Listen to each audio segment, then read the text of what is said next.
So, ngayon po, magpurga tayo sa ating mga patining. So, dahil ang estimate na timbang ko nito ay 60 plus. No, 2 ml gagamitin po natin. Hey! 2 ml po na ivermectin. So, ito yung gamit natin. Ivermectin. Siyempre, pasiritin natin konti bago natin iturok. Para wala po siyang hangin.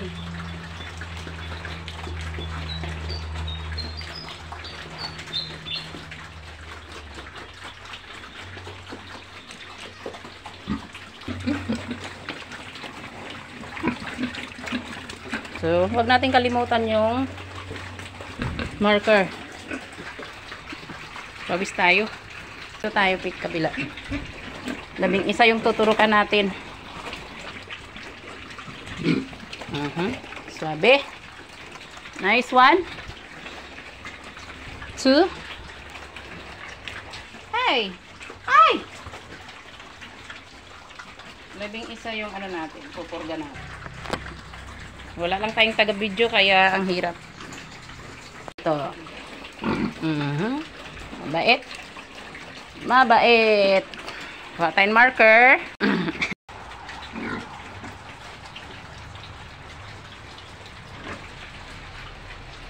Okay, pasiritin konti.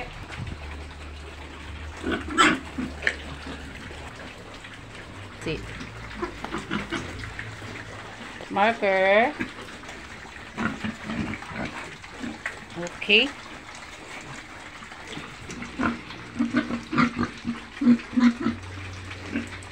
Okay. Mayroong mailap.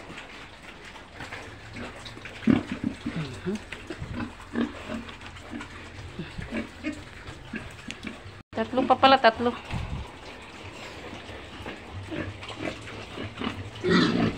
Dalawa na lang, dalawa.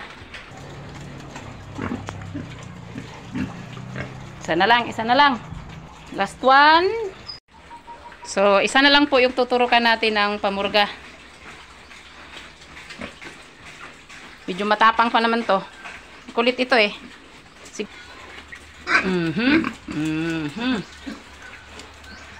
So, ang kakulitan mo, done.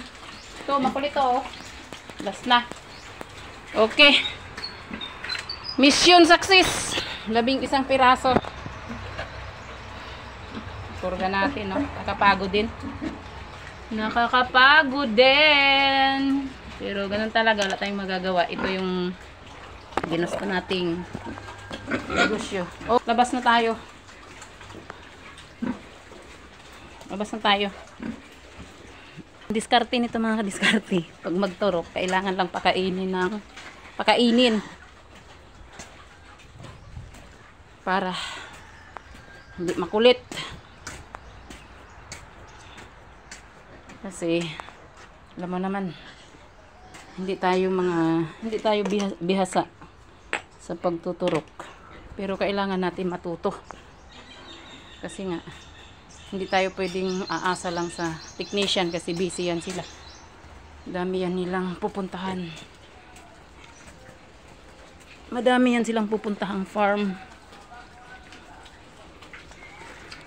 So yan po sila lahat. Ayan. Lahat may marker. Okay. So yun lang mga kadiskarte. Tapos na tayo magturok ng pamurga. So 11 piraso sila. So kaya natin yan. So ganun lang ang buhay.